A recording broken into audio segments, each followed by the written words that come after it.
Recently, lifelong astronomer Ralph Megner gave us some pointers on viewing the upcoming total lunar eclipse. This is the February report, but the primary thing I want to talk about tonight is actually in March, but it's a few days before we're going to get together again here.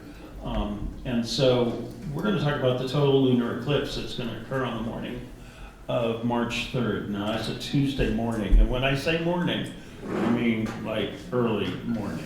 First, just make sure everybody's aware of what we're about to see. A total lunar eclipse occurs when the moon passes through the shadow behind the Earth in a line with the sun, and that the moon moves through the shadow cone behind the Earth. And visually, this is what it looks like over a period of several hours. It begins right after midnight. Totality will begin around 3 in the morning. Greatest eclipse will be at about 3:30, and totality end will around 4.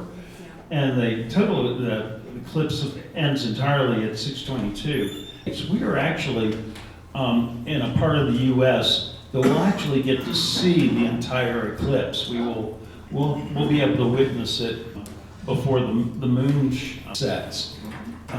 Locations to the east of us, say along the Mississippi River or on the East Coast, will not see the entire eclipse, just a result of geometry and the orbit of the moon.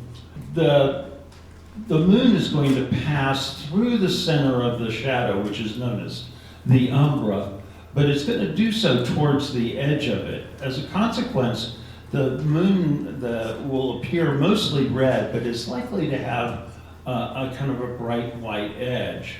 Now, I'm going to give you the same advice I give every month, and that is, if you're interested in doing this, get comfortable. First of all, wear proper clothing.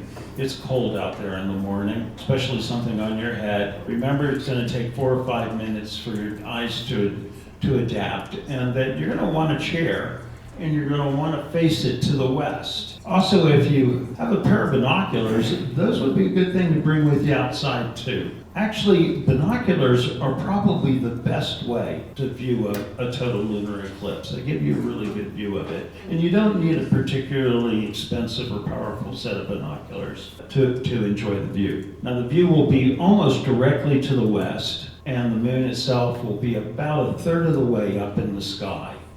To view a series of diagrams and photos of a lunar eclipse, view this story on our website at Z107.7fm.com. Reporting for Z107.7 News, I'm Annalise Kuyper.